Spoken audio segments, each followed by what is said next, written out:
यशोमती मैया के नंद लाला।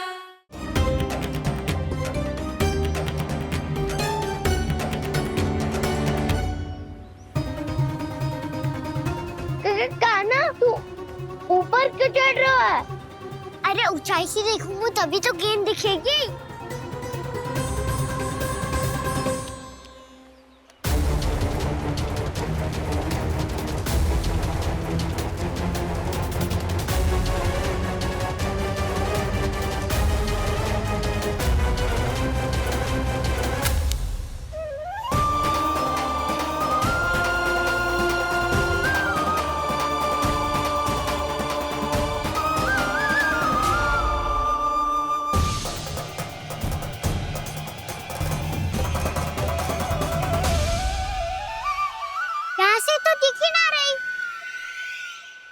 वहीं से फेंकी थी ना? ना, वहाँ से फेंकी थी। कहाँ से? नहीं गाना, वहाँ से। समझ ना आ रहा, ठीक बताना कहाँ से फेंकी थी?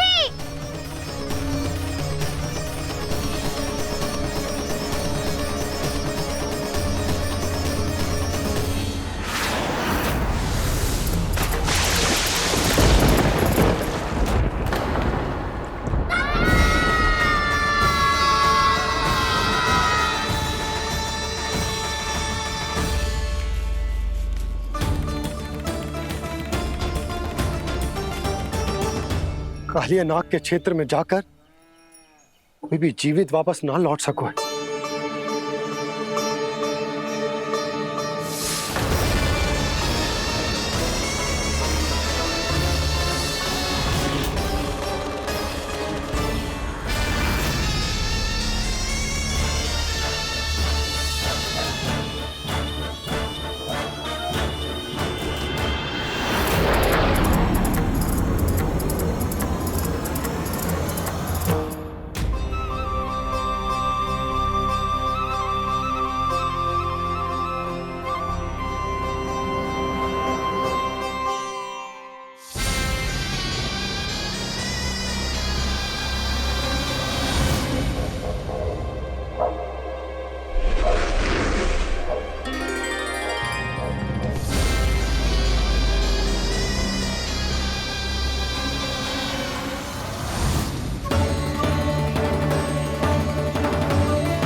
ये क्या किया गाना ने?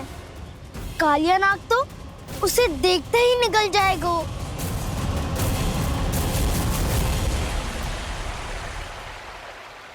तो आरंभ से अब तक सब कुछ उसकी लीला का ही भाग था।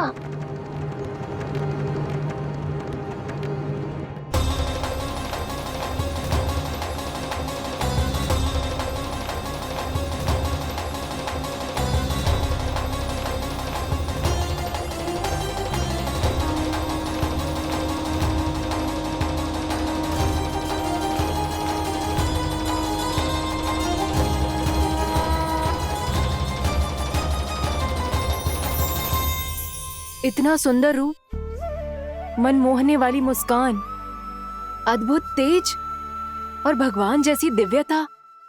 कौन हो तुम? हाँ, तुम्हें देखकर तो हम सब सम्मोहित ही हो गए।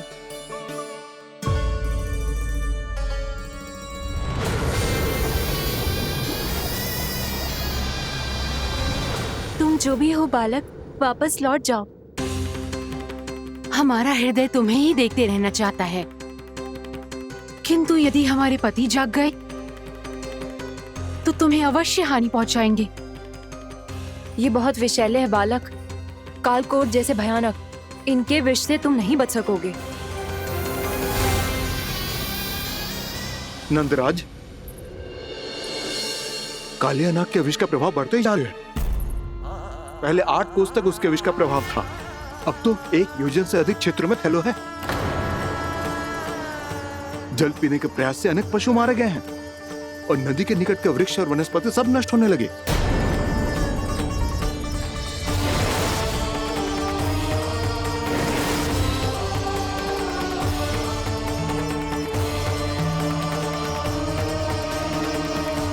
इनके विष की तीव्रता इतनी अधिक है बालक कि इनके संपर्क में आने वाले को तड़पने का भी अवसर नहीं मिलता। इनके विष की अग्नि क्षण भर से भी कम समय में प्राणवायु को जलाकर राख कर देती है।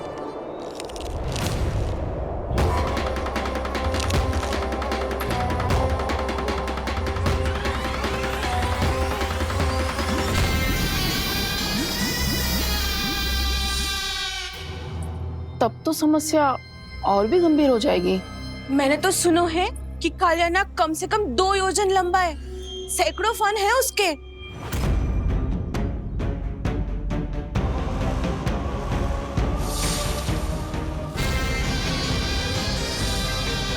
इसका अर्थ तो ये है कि हम दोनों ओर से फंस गए। एक और कंस को 1 कोटि कमल पुष्प देने जो कि कालिया नाग के क्षेत्र में पड़ते हैं, और दूसरी ओर उस कालिया नाग का विष यमुना जी के क्षेत्र में बढ़ता ही जा रहा। इसके कारण हम ही नहीं, निर्दोष पशु पक्षी भी संकट में। इन दोनों समस्याओं का एक ही समाधान है, उस कालिया नाग का सामना करना। और ये ना समझ आ रहा कि हम ये करेंगे कैसे, क्योंकि ये बात साधारण मनुष्य के बस की ना है। हमारे लिए ये असंभव है।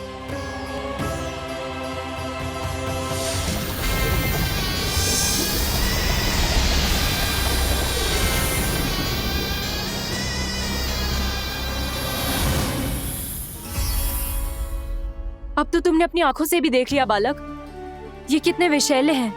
नींद में भी विष उगलते हैं। इससे पहले कि तुम्हें कुछ हो जाए, चले जाओ यहाँ से, मान लो हमारी बात। आप सब मुझे जानती भी नहीं और फिर भी मेरी इतनी चिंता कर रही हैं आप। माँ की ममता भेदभाव नहीं जानती। तुम भी किसी के पुत्र हो और हम सब भी माँ हैं। एक माँ को हर बालक में अपनी ही संतान दिखाई देती है, इसलिए हम तुमसे विनती करते हैं, वापस चले जाओ, बचा लो अपने प्राण। मेरी चिंता मत कीजिए, मुझे कुछ नहीं होगा। होगा, अनर्थ होगा यदि ये उठ गए तो।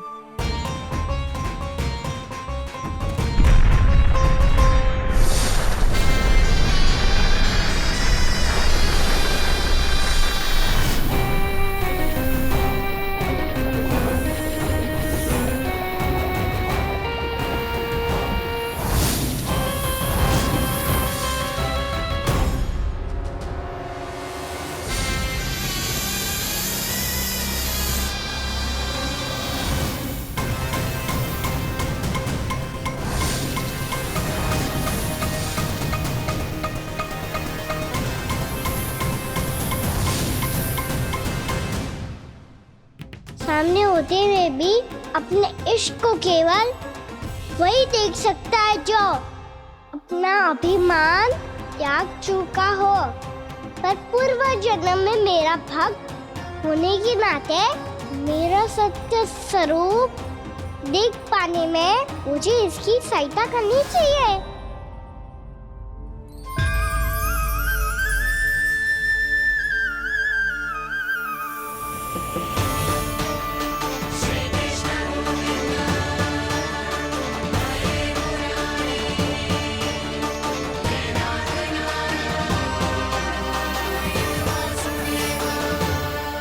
देखो हमारा छोटा सा कान्हा कैसे डट के खड़ा हुआ है, इतने विशालकाय, इतने महाभयंकर सबके सामने।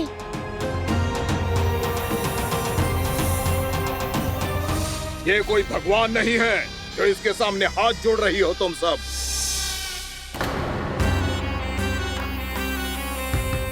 एक सामान्य साधारण बालक है ये, जो ये तक नहीं जानता कि इसके सामने है इसका काल, कालिया।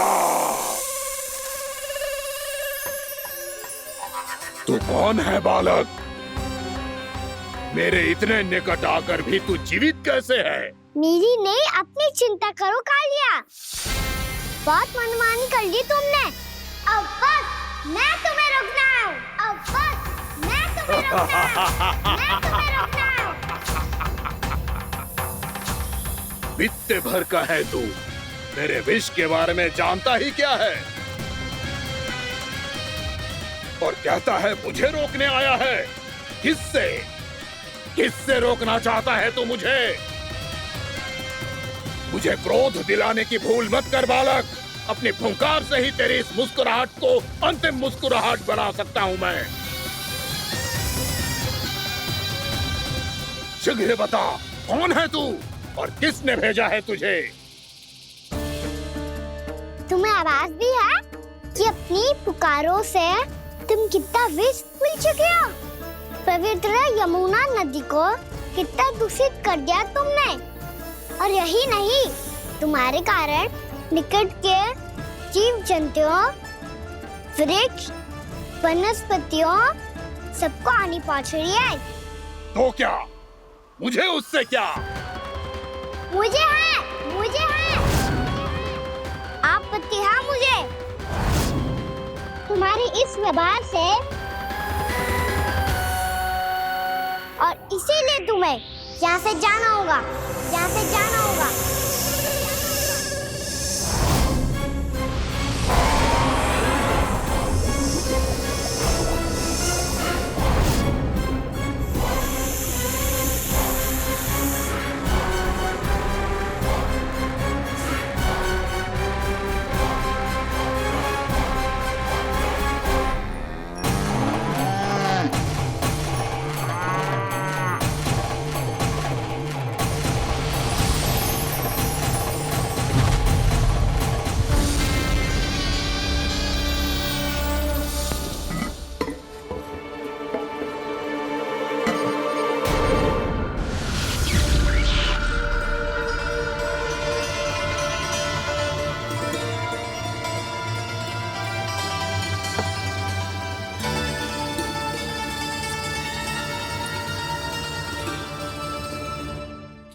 मुझे आदेश देने का साहस भी कैसे किया तूने? इस क्षेत्र को मैंने अपना राज्य बनाया है, मेरा परिवार रहता है यहाँ, और तू मुझे यहाँ से जाने के लिए कह रहा है?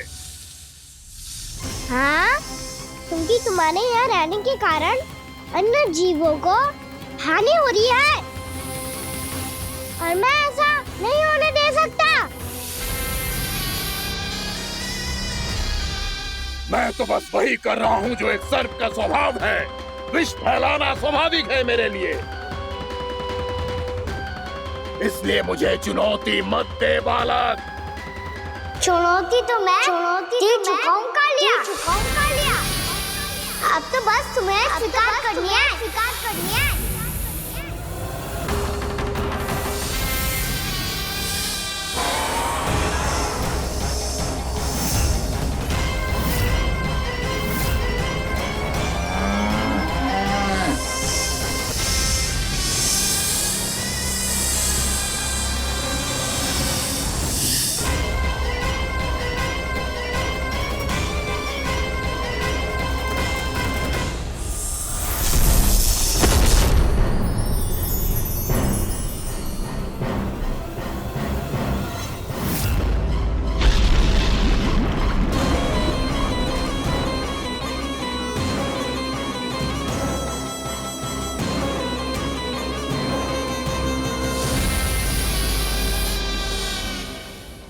मैं भी चेतावनी दे रहा हूँ, यहाँ से चले जाओ। अपनी भूल को पहचानो कालिया, तुम जो कर रहे हो अनुचित है।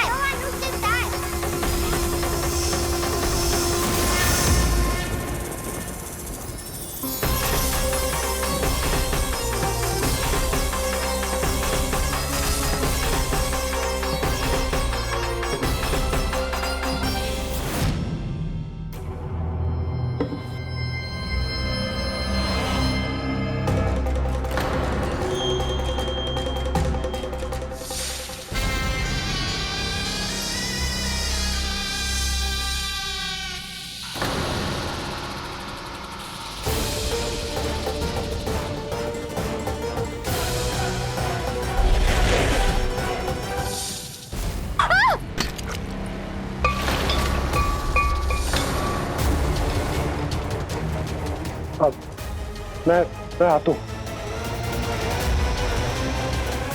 क्या हो गया सुधा? मुझे आवाज हो रहा है जी, कछु ना कछु गड़बड़ है। यशोदा, जो समस्या हमारे सामने है हम सभी उसका समाधान खोजने में जुटे। तुम विश्वास करो, मैं कोई ना कोई समाधान अवश्य ढूंढ लूंगा। हम कैसे भी करके वो कमल के पुष्प उस कंस तक पहुंचा देंगे। नाना, समस्या उससे कहीं अधिक है, उससे कहीं अधिक बड़ी, उससे कहीं अधिक भयानक है।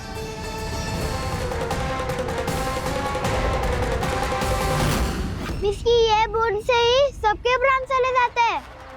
इसने तो विस्की धारियां फेंकी है खाना पे। कान्हा कैसे बच्चे को अधिक विष से? इसका विष तो क्या, ये सर स्वयं भी छू तक नहीं पाएगा हमारे कान्हा को।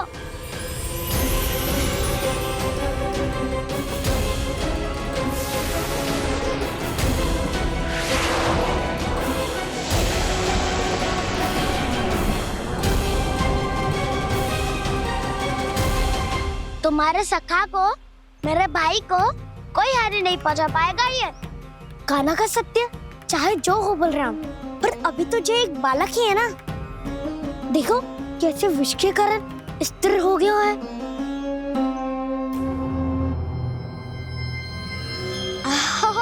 हाउ सर्फ ने कितनी आसानी से अपनी पूंछ से बांध लिया है। मुझे यहाँ से भगाना चाहता था ना तू? अब मैं तुझे दिखाऊंगा अपना सामर्थ्य। ये मूर्ख किसे बांधना चाहता है अपनी पूंछ में? उन्हें जिनका विस्तार सारे ब्रह्मांड में है, या उन्हें जो स्वयं अनंत है? पर देवराज, प्रभु ऐसा करने ही क्यों दे रहे हैं कालिया को? आप सब भूल रहे हैं देवगण। कालिया पूर्व जन्म में प्रभु का बहुत बड़ा भक्त था। उसी भक्ति का फल मिल रहा है अब इसे। वैसे भी भक्तों के मन का भाव सबल हो तो भगवान तो सहज ही बंध जाते।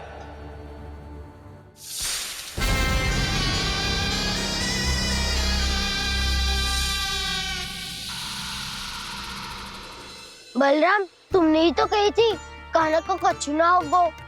देखो उस दुष्ट ने चारों ओर से जकड़ लियो है।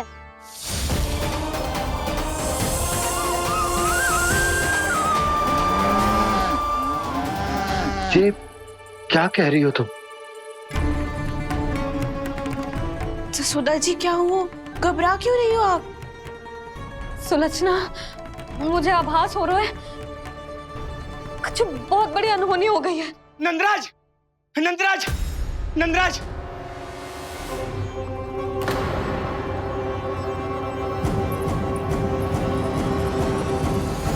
नंदराज, कान्हा ने जमरा नदी में छलांग लगा दी है।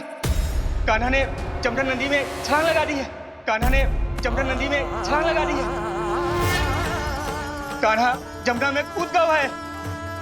मुझे लगा था आज कछु गड़बड़ होने वाली है। मुझे आज कान्हा को ना जाने देना चाहिए था।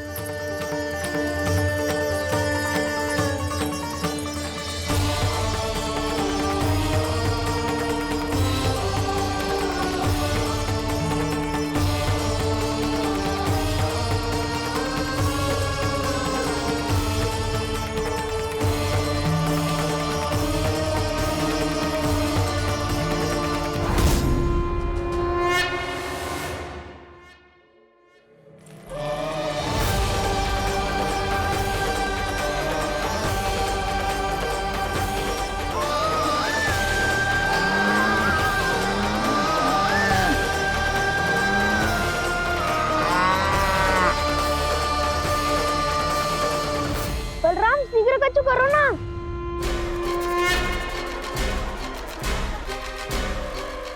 कछु भी करो पर कान्हा को बचाओ। नाग बहुत भयंकर है। कान्हा अकेले ना संभाल पाएगा इसे।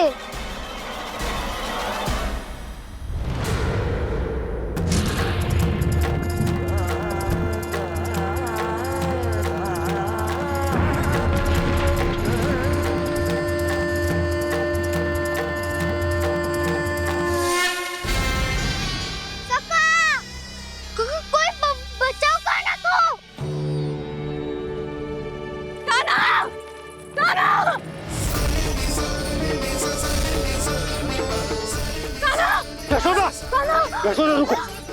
छोड़ दो मुझे, छोड़ दो मुझे। जीजी संभालो, बावली हो गई है। जीजी संभालो। कान्हा,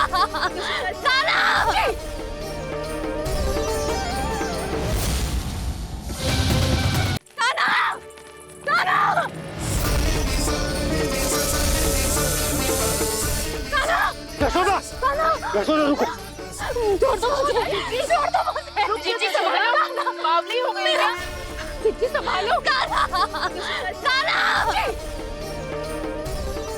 देखो अब कैसे तुम्हारे अस्थियों को तोड़कर छोटे छोटे टुकड़ों में बदल दूंगा मैं।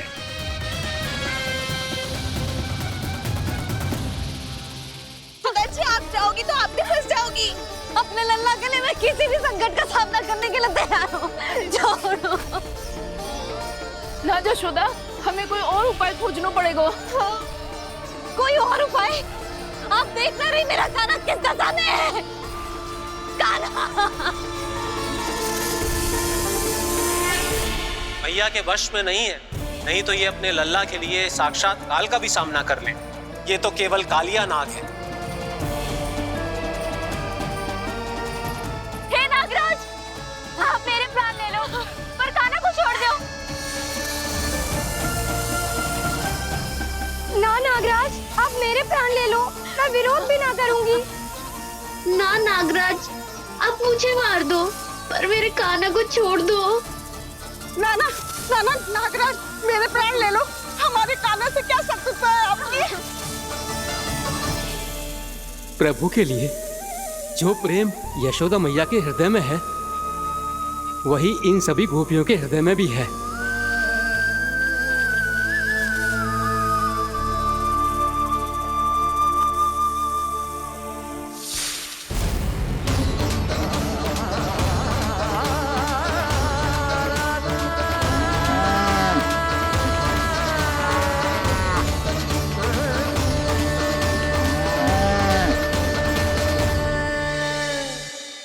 यशोदा, यशोदा,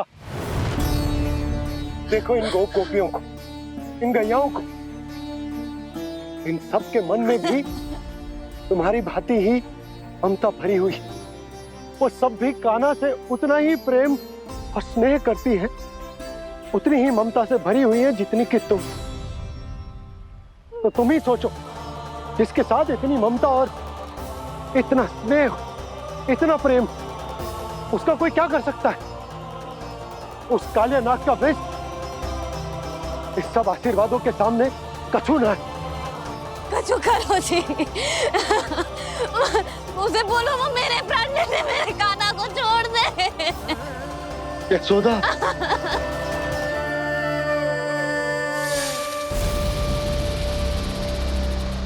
केवल इन्हीं में नहीं देवराज, नाग पत्नियों के हृदय में भी ममता का वही प्रेम उमड़ रहा है। देखिए। मैं आपके हाथ जोड़ती हूँ स्वामी, इस बालक को छोड़ दीजिए। ये अवश्य ही कोई दिव्य आत्मा है स्वामी। हम आपसे विनती करते हैं स्वामी, इस नन्हे बालक को हानि मत पहुंचाइए स्वामी। मेरी पत्नियां मेरे ही शत्रु के लिए विनती कर रही हैं। अब यदि इसके पक्ष में एक शब्द भी कहा तुम सबने, तो मैं इस बालक से पहले तुम सबके प्राण ले लूंगा। हो रहा प्रसन्न नाग कालिया, विजय को निश्चित जान।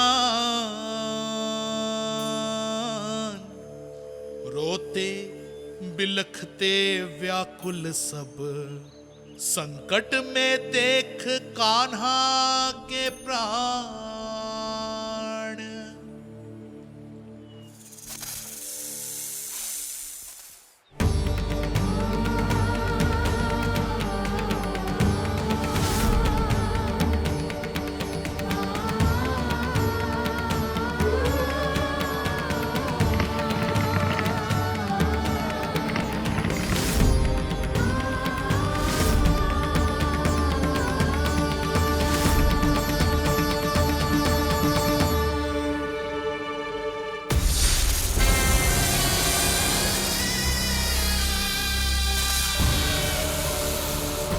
कुछ करो जी, मेरे लल्ला को बचा लो, कोई तो कुछ करो।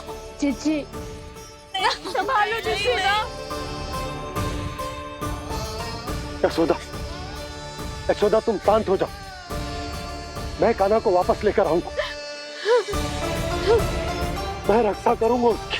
ना नंदराज, नंदराज नहीं, कम से कम आप तो समझो नंदराज, कालिया के पास आप जाओगे तो आप भी फंस जाओगे।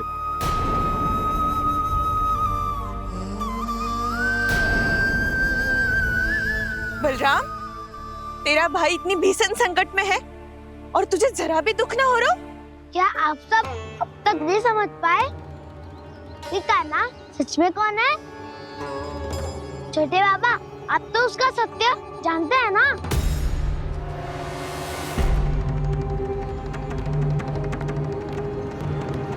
मानता हूँ कि आप सब कान्हा के रहस्य के बारे में नहीं जानते, पर क्या उसके जन्म से आज तक घटी एक से बढ़कर एक विचित्र घटनाओं को भी भूल गए हैं आप सब?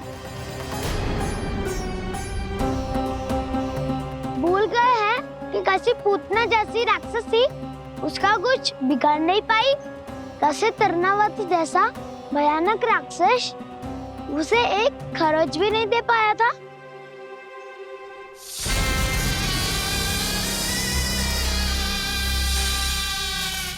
आप सबने अपनी आंखों से देखा था ना, बकासुर से कान्हा की रक्षा करने देवता स्वयं आए थे, पर सत्य तो ये है कि वो सभी देवता भी उस असुर के सामने असमर्थ हो गए थे।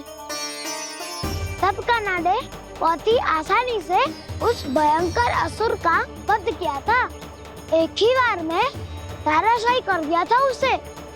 तो आप सभी सोचिए, बार बार ऐसे असाधारण कार्य करने वाला बालक साधारण कैसे हो सकता है? अब तो आरंभ से ही सारा सत्य जानते हैं छोटे बाबा। रहस्य छुपाने में सदैव कान्हा की सहायता करते आए हैं आप, और आज आप स्वयं ही उसके सत्य को भूल रहे हैं। और तुम सब भी तो जानते हो कान्हा की शक्तियों के बारे में, तो क्या तनिक भी विश्वास न आया अपने सखा पे? बलराम, जे तू क्या कह रहा है? मैंने जो कहा उसका एक एक शब्द सत्य है छोटी माँ। यदि प्रभु की इच्छा हुई तभी कुछ ही क्षणों में सब कुछ अपनी आंखों से स्वयं अनुभव कर लेंगे आप।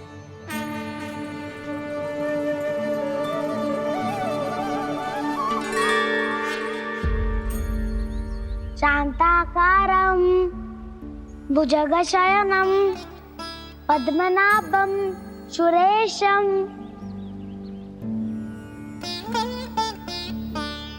विश्वाधारं गगनसदृशं मेघवर्णं शुभांगं लक्ष्मीकान्तं कमलनयनं योगी वीरध्यानगम्यम् वन्दे विष्णुं भवभयहरं सर्वलोकैकनाथम्।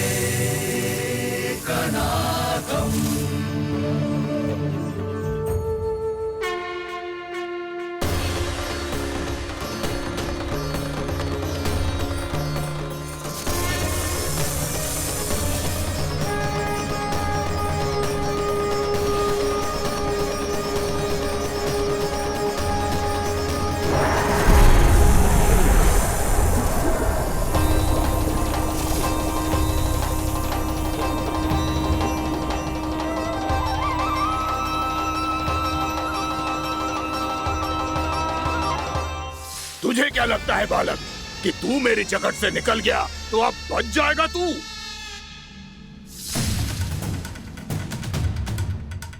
मेरे विष से अपनी प्राण रक्षा करने में सफल रहा, मेरी जगत से भी छूट गया, पर मेरे दंश से नहीं बच पाएगा।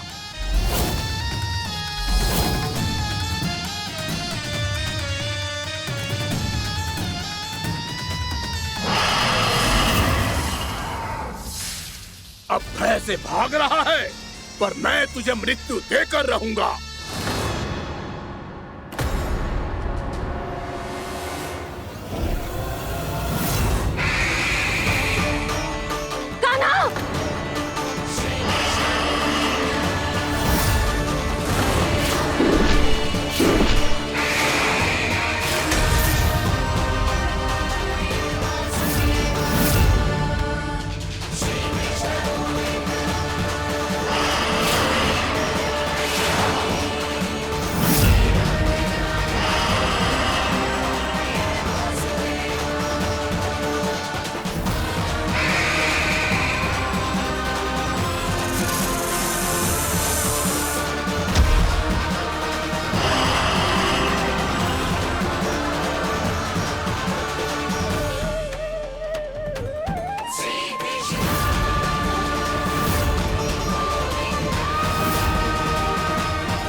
मेरा नन्हा सा कान्हा कितनी देर भाग पाएगा?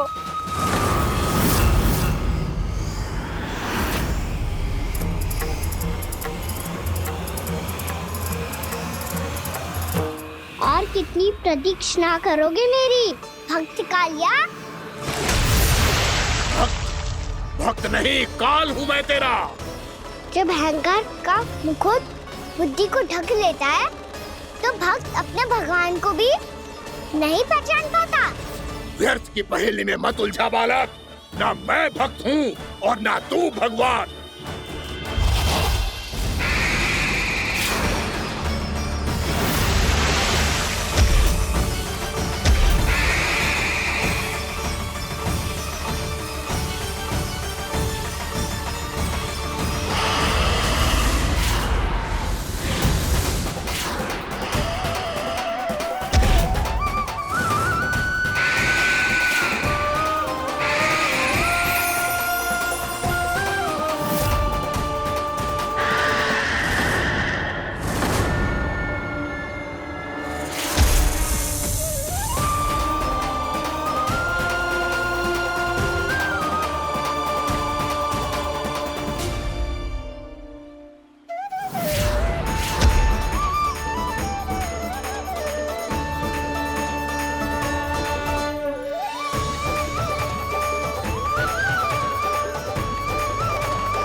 देखो, आप सब जिसके लिए इतने व्याकुल हो रहे थे, उसे छूकर कालिया नाग का हलाहल जैसा विष भी चरणामृत बन गया है और यमुना जी के जल में फैल चुके विष के प्रभाव को भी नष्ट कर रहा है।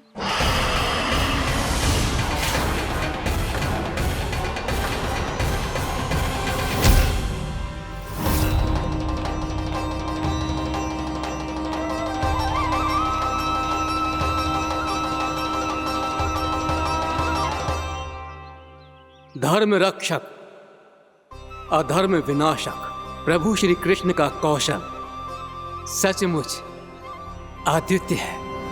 नारायण नारायण।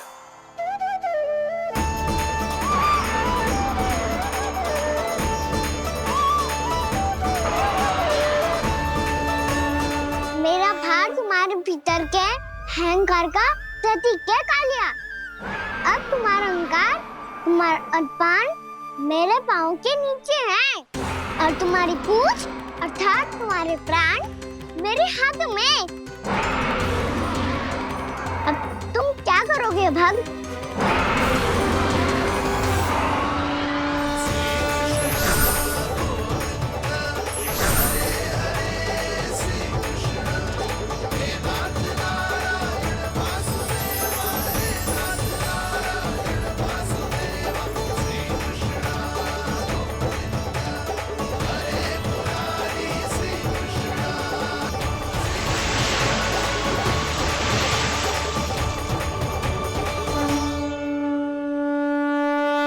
प्रभु, भले ये आपको पहचानने में असमर्थ हो, पर हम सब ने आपको पहचान लिया है।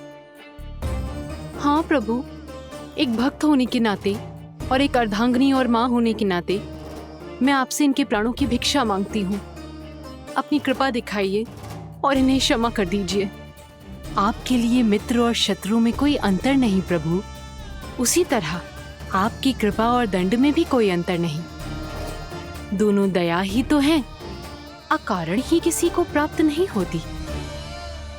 हमें विश्वास है कि हमारे पति को मिला ये दंड कोई अभिशाप नहीं है, आपका वरदान है। ये सत्य है प्रभु कि इनसे बहुत से पाप हुए हैं। इनके विष से बहुत सारे जीव जंतु को हानि पहुंची है, पर अब आपके चरण इनके शीश पर पड़ गए हैं। ऐसी कृपा तो बड़े बड़े महान महात्माओं को भी दुर्लभ है, और इन्हें प्राप्त हुआ तो अवश्य ही ये किसी महान पुण्य का ही फल है। हे प्रभु, उन्हीं पुण्य कर्मों की शक्ति का आह्वान कर मैं आपसे विनती करती हूँ, इन्हें प्राणदान दीजिए। मैं अपने इस भक्त को क्षमा अवश्य करूंगी देवियों, यदि ये अपने अहंकार को त्याग कर मुझे पहचान ले तो।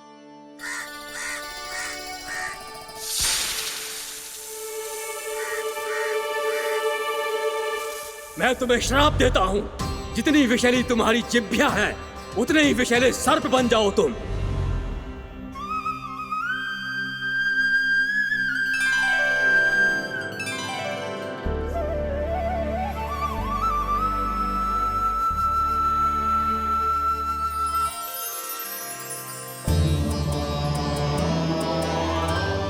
नारायण, मुझे क्षमा कीजिए नारायण। मैं तो आपका परम भक्त था, किंतु मैं आपको पहचान नहीं सका।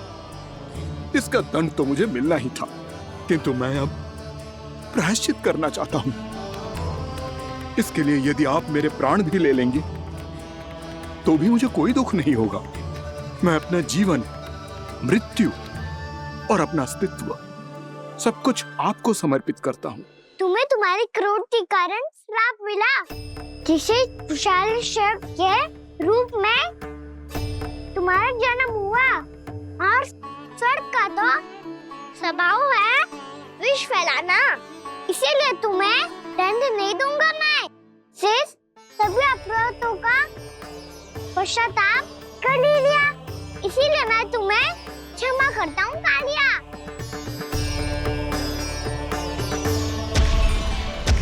पर तुम्हें यहाँ से दूर समुद्र के बीच जाकर रहना होगा, जहाँ किसी निर्दोष का जीवन तुम्हारे विष से प्रभावित ना हो। मैं चाहकर भी आपकी इस आज्ञा का पालन नहीं कर सकता। मैं असमर्थ हूं प्रभु, क्योंकि यदि मैं इस क्षेत्र को छोड़कर गया तो मेरी मृत्यु निश्चित है।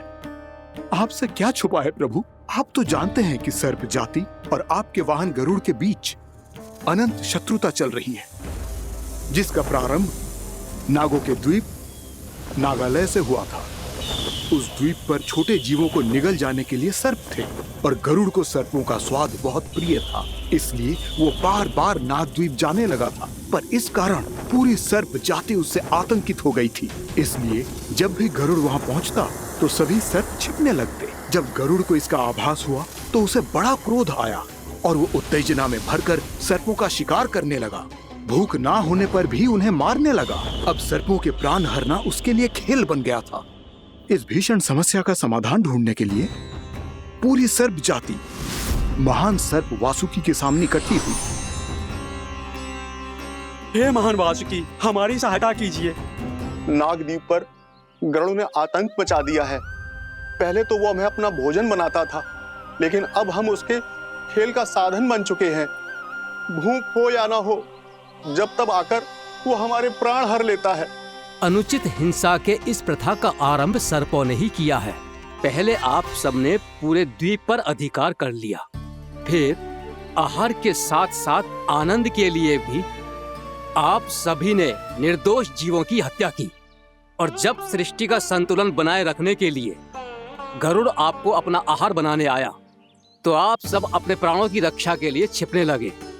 तो फिर गरुड़ का उत्तेजित होना तो स्वाभाविक ही था। नागनाथ, जो हमने अन्य जीवों के साथ किया वही अब हमारे साथ हो रहा है, परंतु ये भी तो सृष्टि के संतुलन के विरुद्ध ही है ना? अवश्य है, इसलिए मैं गरुड़ से चर्चा करूंगा। धन्यवाद प्रभु।